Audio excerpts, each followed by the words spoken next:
And yes, recording is going. Okay. The title of the dissertation is A Causal Comparative Study of Credit Transfer Policies for Students Transferring Unaccredited Credits to 2 accredited faith-based institutions. I'd like to start very quickly with just acknowledging some people who were instrumental in making this happen. The first one was Dr. Stephen Radicke, who was my statistician.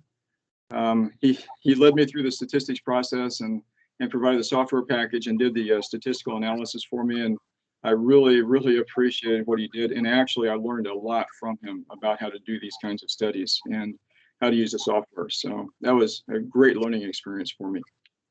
Of course, Dr. Dunn, thank you for your patience and kindness and guiding me through this process. And Dr. Reagan and Dr. Whitman, thank you very much for being on the committee. I really appreciate you agreeing to do this work with me, and thank you again very much. There were people who collected data for me that were instrumental, obviously, in doing this. Dr. Lisa Beatty is the academic dean at Institution A, our counterpart, and Janie Bennett, is the registrar there. And Janice, she goes by Janie, actually did all of the work on their institutional collection processes. And so I worked very closely with her. Gary Rogers is our registrar, and Juliana Hurahan helped me with data collection at our institution. My daughters, Becky, Hannah, Miriam, and my grandson, James, were very supportive, and my wife was willing to put up with yet another academic adventure. Okay, just kind of a brief orientation, and I'm not going to spend a lot of time on the front end of this, but I do want to kind of reset where we are, because it's been since July since I talked to you about this. This study originated with an incident which occurred at our institution back in 2016. We had the regular 10-year Higher Learning Commission review, comprehensive review, and the team, it was a good review, it went really well. The team, though, expressed concern that our criteria for unaccredited transfer credits were perhaps not adequate. So they recommended to the commission we write a report talking about how comparing our policies with similar school policies for other institutions that were ABHE accredited, Association of Biblical Higher Education, and HLC accredited, to see if we were in the ballpark. So I did the study, I did the review of that. I found that there were 28 dually accredited institutions that were both ABHE and regionally accredited. Of the 28, 25 had unaccredited transfer policies in their catalogs. And I found that those policies kind of broke down into 3 main areas. And those were allowing transfers with no credit limits, 12 of the 25, allowing transfers with credit limits on the number of hours that students could transfer in. There was 3 of those. And then allowing transfers after proven performance. So the student had to prove that they were able to work at an accredited institution before the credits could transfer. And there were 10 of those. So those are the 3 major categories. I also found, and I assumed what I would do is when I did the research, the literature review, I would find that there are studies out there that compared unaccredited transfer student outcomes with accredited transfer student outcomes. And I discovered that there were not, that I could find. Or there were studies that looked at the effectiveness of transfer policies for ABHE or not. And I also found that there was a lack in that area too. So the problem statement is a lack of definitive information regarding the differences in completion outcomes for unaccredited and credit transfer students, and the differences in completion outcomes for accredited students transferring to institutions with different transfer credit policies, because I discovered 3 of them in the process. So the significance, during the literature review for the study, I discovered that the primary focus on most transfer studies up until about 2017 was on vertical transfer student types. And vertical transfer students are students who go from 2-year type institutions to 4-year type institutions. And what these studies looked at primarily was vertical transfer rates. What is the rate of transfer? And looked at ways of maybe improving vertical transfer rates. So In 2017, there was a literature review done by Taylor and Jane, which kind of became my Rosetta Stone as I was working through this process. Taylor and Jane, responded to a request by the Gates Foundation to do some work in improving transfer student success. So they did a very broad review, and it provided a lot of information about the transfer studies that existed up until that time. And they found that, as I indicated earlier, most of those studies focused on vertical transfer, whether they were qualitative or quantitative. They were really focusing on the same thing. They recommended, followed by Spencer in 2020, that studies be done with greater granularity in the policies, because they were looking mostly at gross levels of differences in policies. And also that future studies start looking at different types of transfer students than vertical transfer, because Taylor the year earlier had identified 8 types of transfer students, and they were focusing only on one of those 8.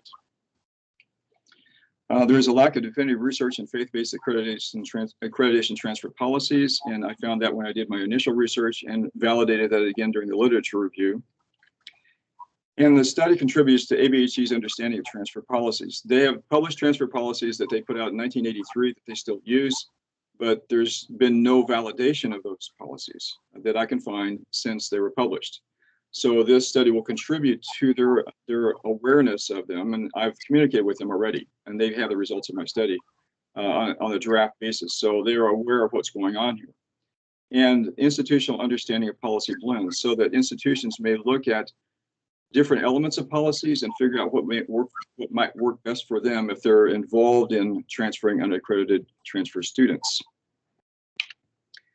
I used 4 research questions, which you may recall. The first 2, research question 1 and 2, deal with the gross differences between accredited transfer students and unaccredited transfer students for both institutions. So just looking at that, and the first question asks, is there a difference in the completion rates between students who transfer to an institution with unaccredited credits and students who transfer with accredited credits?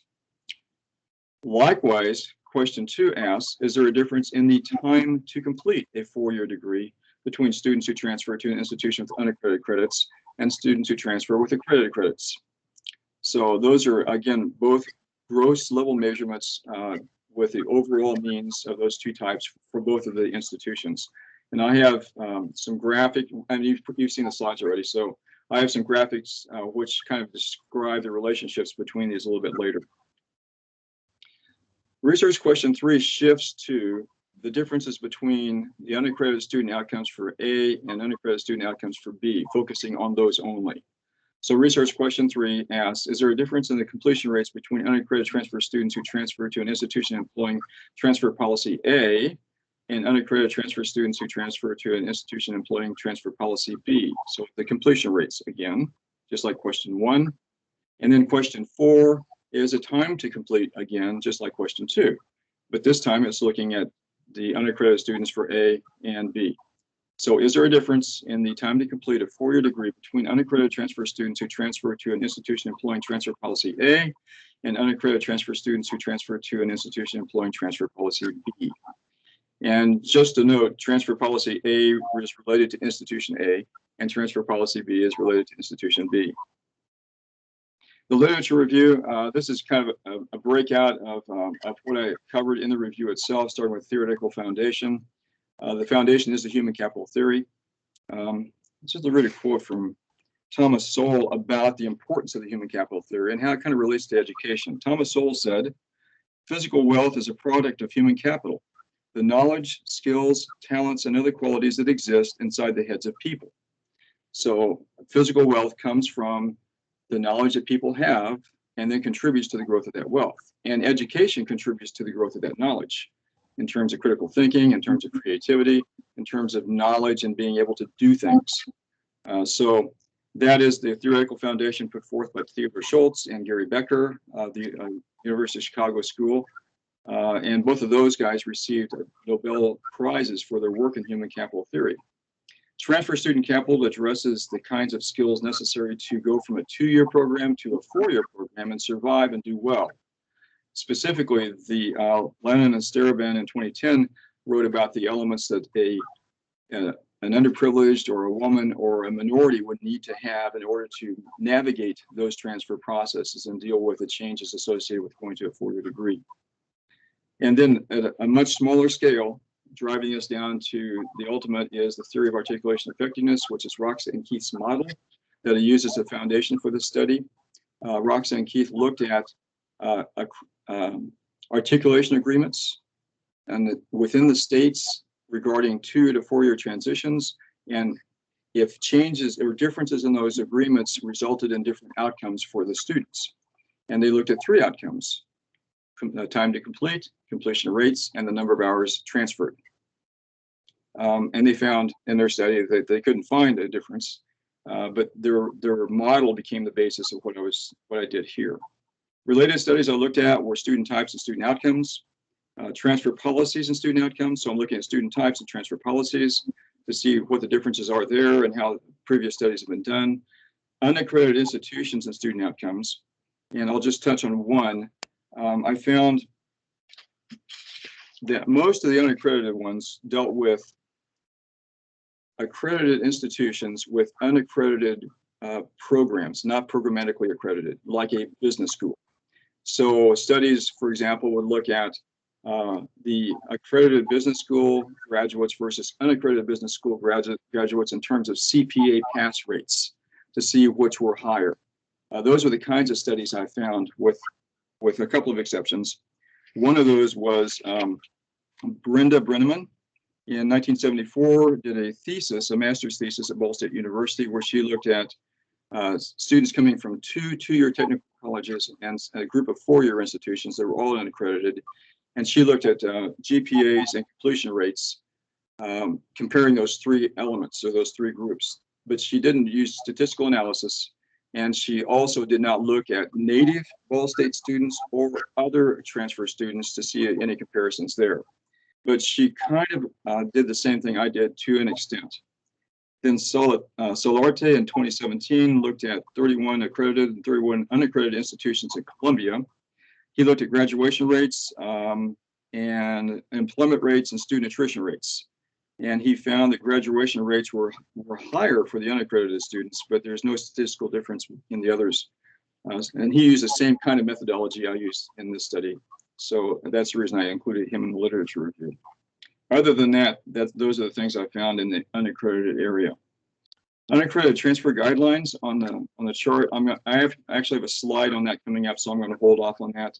The methodological framework, I looked at studies involving causal comparative studies and 2x2 factorial designs, which is what I used in this one, and how those related to what I did in my study. The ABHE unaccredited transfer guidelines are kind of a touch point here, and this is kind of the foundation of the policies that institutions use. There's 4 of them. The first is demonstration of achievement through exams. So if an unaccredited student comes in, one of the things you can do is give them a test to see if they actually know what that course should contain and have learned that knowledge. So that's one approach. Secondly is quality review, including looking at the syllabi and faculty qualifications. The content of the course, is a faculty qualified to teach? Does he or she have an accredited master's degree to be able in the discipline to be able to teach the subject? Third was historic experience with the institution. And we actually have historic experiences with a couple of institutions where we have traditionally had high quality students coming in from those institutions have done incredibly well. One was just most recently the vice president for student affairs, who went through and got an MBA later on and just has done extraordinarily well. And he started out at an unaccredited institution. And then finally, successful completion of specific academic criteria at the receiving institution. In other words, place the credits coming in escrow, put them on hold, don't allow them on the transcript until that student has demonstrated his or her ability to function at an accredited institution. So those are the elements that ABHE has put in their guidelines for credit transfers, and the 25 institutions that are duly accredited use some combination of those 4 plus other things too. Methodology. This is a quantitative study. I employed student outcomes as a measure of transfer policy effectiveness, following Roxanne Keith's model. I use a causal comparative methodology following Ravid in 2011. And the causal comparative methodology uses an independent variable that is not manipulated. So it's not a experimental design. And also contains categorical independent variables, so types of things, and continuous dependent variables, so actual real numbers to measure. And then the actual design is a 2x2 factorial design, which takes the elements of the causal comparative methodology and places it in a matrix scenario so that ANOVAs can be run based on how the design is established. So this 2x2 factorial design investigates the effect of two independent variables on a dependent variable. So I ran two ANOVAs. Actually, Dr. Radicke ran two ANOVAs. And so there's two cases, case 1 and case 2. And this is what you approved in July. And I followed the approved methodology throughout the study, and without variation, it gave me the results that I'm presenting to you today.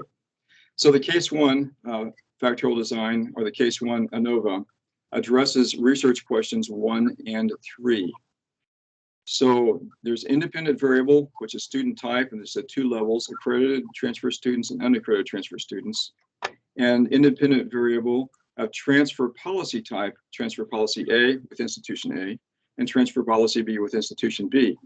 Within these blocks is the percent of the degree completed for each student. And what that means is that there is a numerical score given to each student of what percent of the program they completed. So if they completed an entire program, it's 100%. If they completed 90 out of 120 hours, it was 75%. So that was how the scores were done in each of the blocks, as you can see here. And then I'll show you the actual numbers a little bit later. The other case is case 2. It's the same design in terms of the independent variable student types, accredited, unaccredited, and independent variable transfer policy types A and B. This time it's months to complete. The measurement here is the number of months from the first moment a student is a freshman in college until the day they graduate from a 4-year degree program. However many months that is, including the dead time that they may have accumulated over the time. We had a student here who started at Bob Jones University in the fall of 1978 and graduated from here in 2017. She had a lot of months. So that is one example. And she was, I think, at 2 or 3 institutions in between along the way, with a lot of break times in between there. So that's what this number is. And this is similar to how Rox and Keith ran their study. So I followed their design. Variables, I already kind of touched on. The independent variables are student types at 2 levels, and transfer policy is at transfer policy types at 2 levels. The dependent variables are 2, as you saw: completion statistic for each student, the percent of degree completed based on semester hours, and then the total months to complete a 4-year degree. Okay, the differences in the policies for the 2 institutions. I'm going to cover those very briefly. Transfer policy A key elements are, they did syllabi review and they did faculty qualification review for the hours coming in. So like us, they did the same thing we do. We require the students or the institution to supply the syllabi and faculty qualifications as a part of our assessment process. Then they also limited the total number of semester hours to be transferred to 24. So they added a cap to their assessment. And as I indicated earlier, 3 of the 25 institutions did the same thing. They're one of the 3. 3 out of 25 used a cap. Transfer policy B is us. Syllabi quality, again, faculty qualifications again, but we used the escrow method, where we placed the hours coming in escrow, not on the transcript, set aside until the student completed 24 hours here with a minimum GPA of 2.5 and at least 1 upper level class in each of the 3 categories that we have in our programs: general education, professional education, and biblical education. Once they did that, then we would allow the credits to go onto the transcript. So escrow. Population and sample. I used a convenience sample. I used the student data that was available at the registrar's office at both institutions. Historical data from the registrar's office, and it was historical data that we went in and drew on. in both institutions, and the two institutions employing transfer policies A and B, and transfer students from fall 2010 to fall 2015. I chose that time frame because I knew that the policies were stable for that period of time. And in the spring of 2016, our institution changed policies, so I had to stop at fall 2015. And I did verify with Institution A that their policies were stable throughout this time frame. I conducted a GPAR analysis in order to identify the minimum number of students required for a statistical test. And the result was 125 students. I used partial eta squared of 0.06, probability error at alpha equals 0.05, and power factor of 0.8 in order to achieve that. Instrumentation. We used Excel spreadsheets. And the Excel spreadsheet had columns. And the columns, the major columns you see here, the first one is an institution-generated anonymous identification number so that we could not identify the students. There was just a number assigned. So that way we could keep track of the lines on the Excel spreadsheet without getting lost from each other. The transfer date, which becomes important. The transfer type, of course, which is one of the independent variables. The total number of transfer hours, the transfer GPA, which we did not actually use on this for this test. Hours completed toward a degree.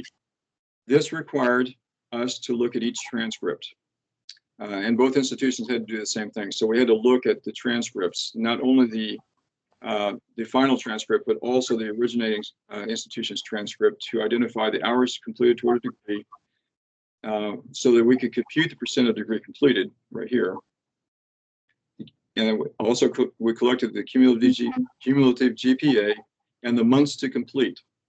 That required us to look at the very first month on the very first transcript that they turned in, and then if they graduated, when they graduated, to compute those months. Excel has a formula which allows you to put in a beginning and end date, and it automatically computes the months. So we can reduce the probability of error in doing the calculation. Both Gianni and I used that formula. The demographic data, age, gender, and ethnicity, we had to get those things off of the student applications. So we had to have access to the applications to find that. The age, we were able to get the birth dates for each of the students and then look at the transfer date in order to calculate the age at transfer, which is one of the categories that I showed you earlier in the demographic information. And that kind of is something, well, it's coming up.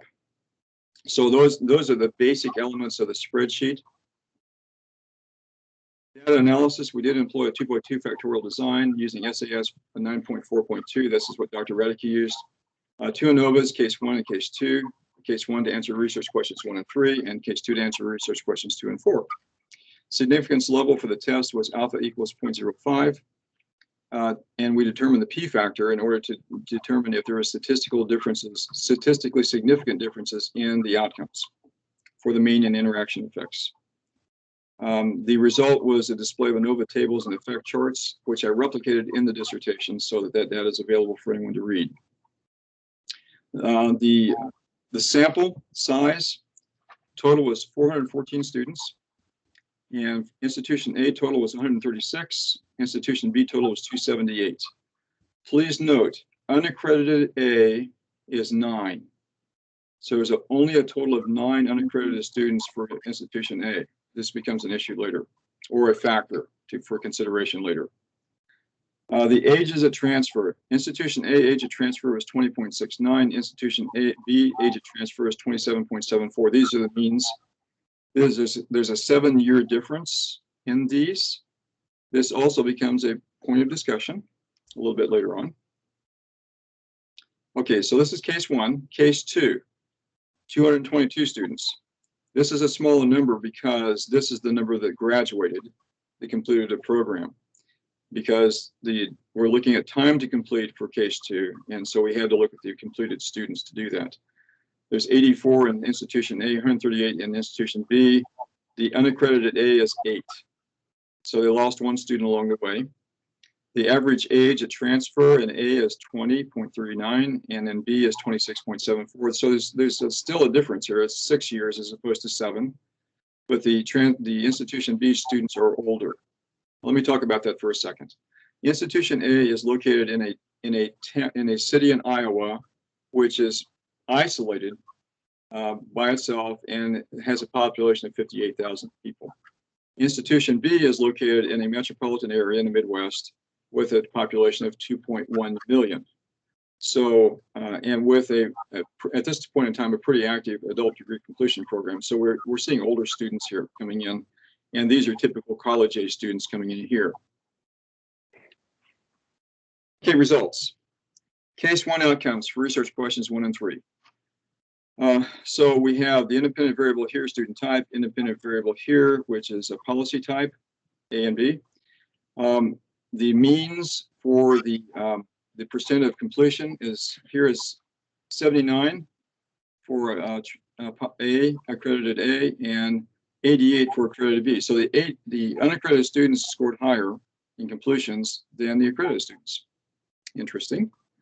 Transfer policy B was 68.9 for accredited and 83.4 for unaccredited. Again, interesting.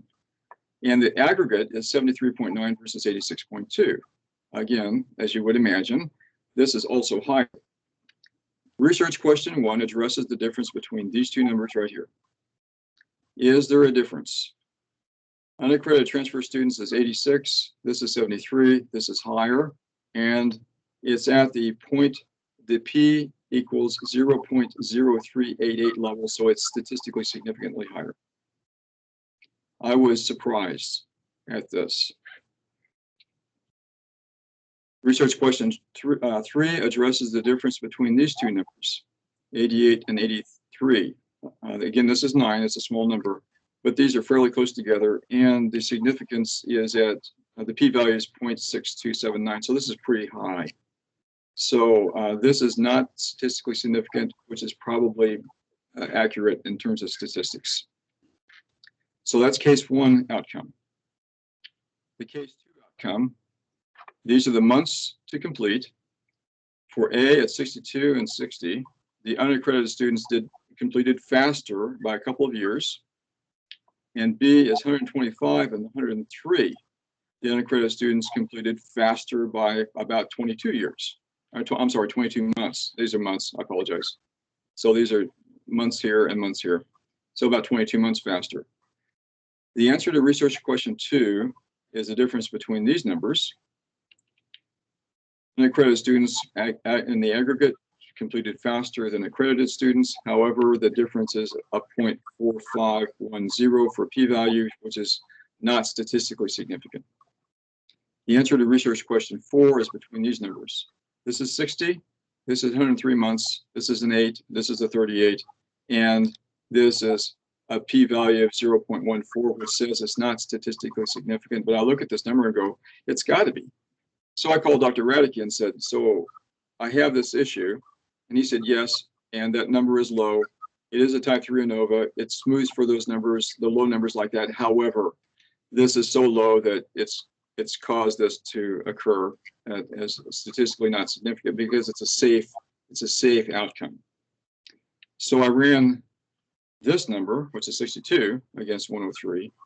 And there's a 76 here, so this is a much higher number in terms of the sample.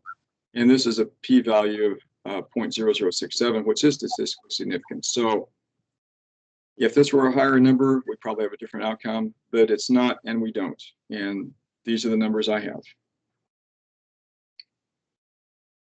So completion rates for students. This gets to research question 1.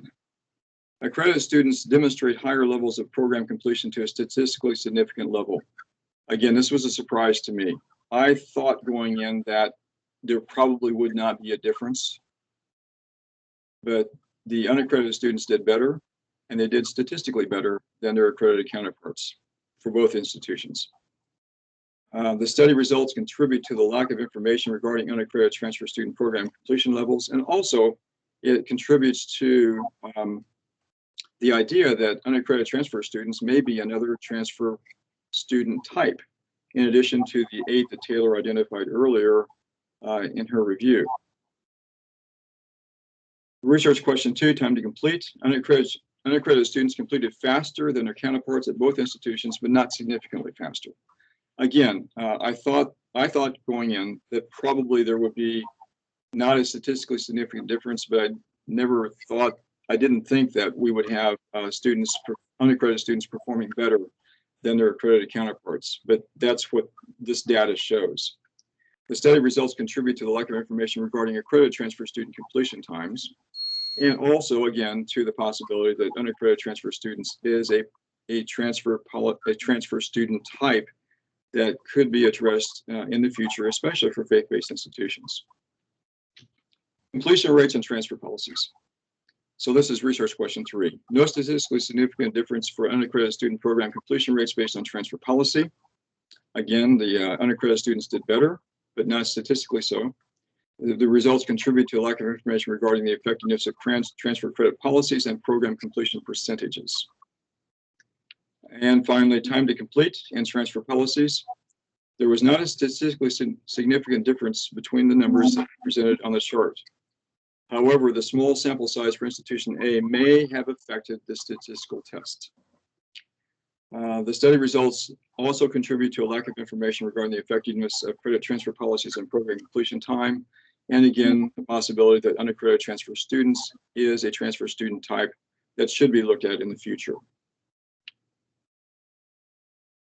So the study, and this is based on limitations identified early and they continued through the process. I did use pre-existing data that limits the opportunity to do any random sampling. And this affects what you collect, obviously, along with using pre-existing data, and it may not yield a large enough sample. And in this case, there's a situation where that did occur. The methodology fails to address the qualitative factors that may impact transfer student success. So we have a situation where institution A completed faster than institution B.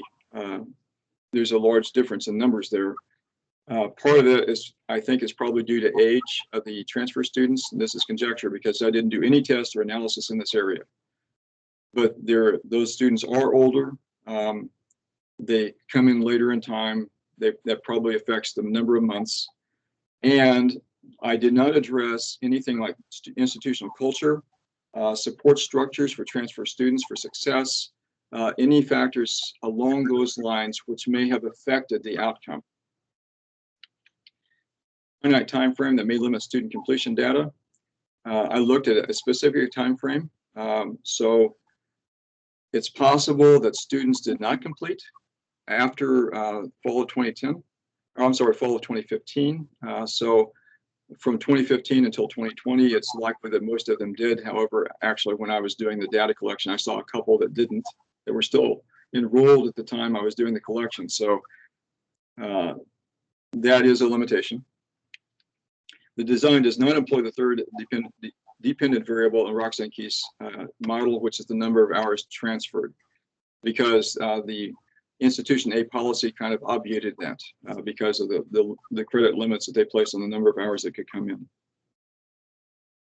Recommendations for research. Roxanne-Keith's model, I believe, is valid and can be used in future research studies along these lines for other institutions and other times and places that want to do something similar, or for a larger study that, for example, ABHE may wish to do in the future, or perhaps I'll pursue in the future. And I would suggest that we add a third dependent variable to follow Roxanne-Keith, and that we add GPA, which is an accepted outcome measurement that I've seen in the studies that were done, that I looked at in the literature review.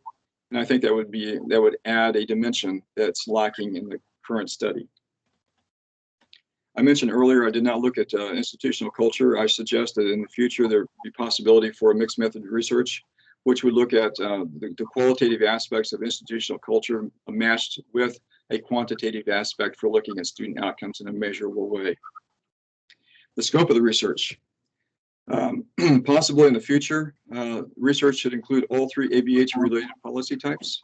I only looked at 2 of them and only looked at 2 institutions. There were three three types of categories of ABHE institutions in terms of size. A future study may look at all three sizes and all three types of policies in order to broaden the sample and create a more comprehensive result for comparing the policy types and the institution types. Demographic elements I did not use in the study. Dr. Radicke did in some of his post hoc analysis. I did not. They could be used as a differentiation for like an independent variable for measurement. And I did not look at institutional origin. I was asked by one of the members of staff here, did you look at where the students came from to see if there's any differences in their outcomes? And I said, no, I didn't. But that could be something that could be looked at in the future, especially perhaps at the institutional level, as they're looking at articulation agreements and those kinds of things. Recommendations for practice, policy mixes. It's possible that in the future that institutions may want to look at the elements of the ABHE's guidelines and how they mix together and how they might be different and have different outcomes that's appropriate for their type of institution. Pathways. One of the things with the human capital theory is the identification and transfer pathways in order to enable 2-year to 4-year students to transfer and do it in a more fluid manner than it has been in the past, for example, using articulation agreements. It's possible that faith-based institutions may wish to do something like this, given that 89% of the regionally accredited faith-based institutions that are with ABHE already have policies for credit transfers for unaccredited students. And this could aid in areas such as recruiting and building historical relationships. So conclusions.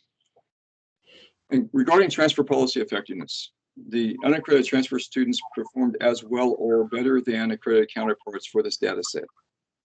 And the ABHE transfer guidelines appear to be effective for this set of data, which is something that should be important for them.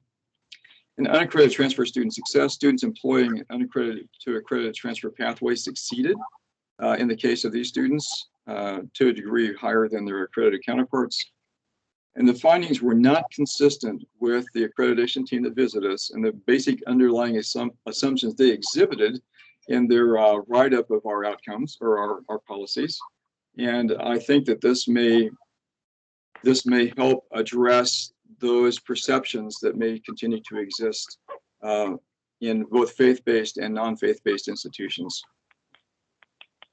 And that is it.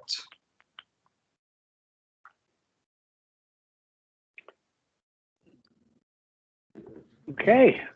Oh, thank you. Thank you. It's kind of, can you hear me? I think my mic is on, right? Yes, you're good. Yes. Got you. It's kind of refreshing. I think this is the only quantitative research out of about 60 students I've had at Aspen for the School of Education. I've had a couple in the School of Business and Technology, and they were so confusing to me, I could barely follow the the results or why anybody cared. But this, it's very well done. Your presentation was excellent. The study results speak for themselves.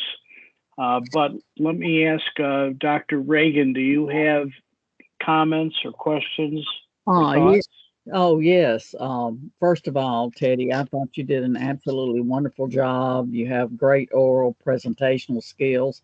I think you have a good, solid study, and the way that you presented the data, it was very easy to understand, and I just commend you for all the different ways that you approached your subject and the clear way that you presented the results and the recommendations. The only question I have is like, okay, you've gone through this whole process of research, and I know you spent a great deal of time doing it. What is, I know there are many takeaways that you have learned as a result of your research project, but would you share, say, what is one of the most important takeaways you have after going through this process? Well, aside from the satisfaction of addressing the Higher Learning Commission outcome, I think it is. I think it is that we can identify transfer pathways that are viable for unaccredited to accredited institutions in certain cases. That obviously is not the case for everything, but I think that that can be done, and that in fact we've been doing it. We just didn't realize what we had done, because we do have articulation agreements with a couple of institutions where we accept their credits, and they're courses that are pre-selected and approved based on our reviews. So that's probably a big takeaway at the institutional level. At the ABHE level, I think it is a validation that the unaccredited transfer policies are effective and the screening process works. And that's something that they've not been able to, and I've talked with them about it, they've not been able to actually validate in the past because no one has really kind of looked at this before. Okay, thank you. Thank you, Dr. Reagan. Dr. Whitman? Hi, Teddy. Thank you so much for your presentation. You did such a wonderful job, and it's been amazing to watch your process from the very beginning of your time at Aspen until now. You should be very proud of your work and your accomplishments. My question is, as you look at your research as a whole and you think about your role at your institution, how best do you think this informs your job as well as others within your institution moving forward? Will there be any policy changes, for example, or things that you might work to change based on what you found out? That's a really good question. And Dr. Riggins was too, I'm sorry. As far as policy changes are concerned, I think we'll probably relook I've not been satisfied with where we are on this specific policy ever since the HLC visit, and we've not changed it since then. And I think we need to go back and readdress it, because I think the escrow process worked. We went away from it because of financial aid issues. Our financial aid officer says if you put credits in escrow and don't put them on the transcript, then it affects people's financial aid status. There's got to be a workaround, because a whole lot of other institutions do that. So I think this will drive us back to relooking our policies internally in that regard, and perhaps our credit transfer policies in general. I think more than that, though, it's the larger effect of this has been I've become familiar with how to do this kind of analysis, and I've acquired a software package to do it with for our business and education schools. And I'll be teaching a methodology class in the summer. Good timing.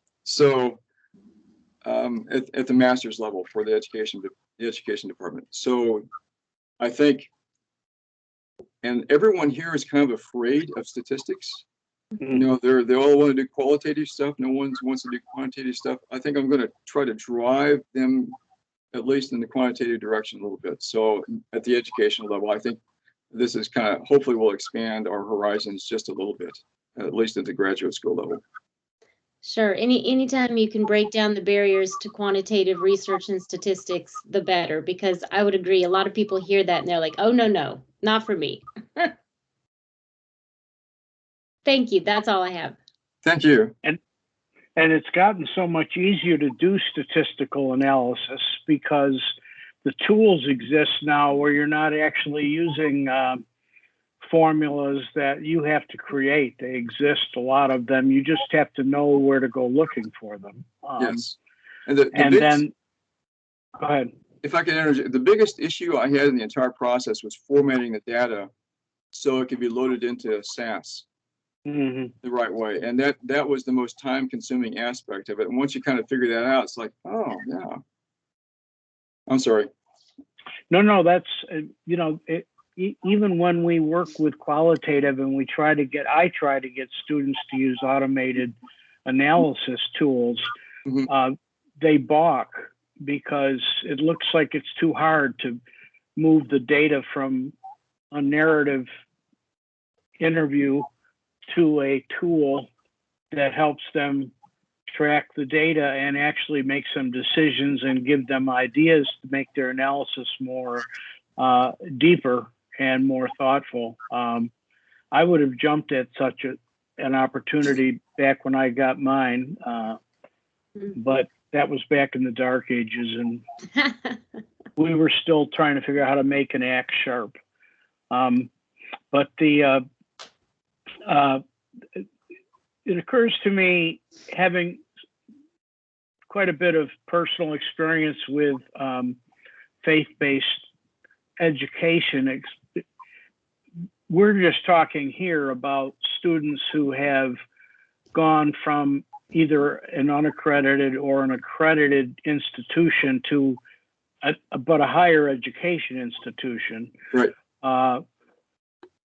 But the same concern exists taking a student who was homeschooled or who was went to private Christian school that has no accreditation or didn't take exams, and giving them the same opportunity to go for higher education. And in some ways I'm a bit of an advocate for the student, because the student didn't really have a choice. The parent made the decision to send them to that kind of a school, unaccredited or whatever it was. Not that it was necessarily a bad thing. It's just it wasn't their decision. And then they want to go on to higher education, and they find this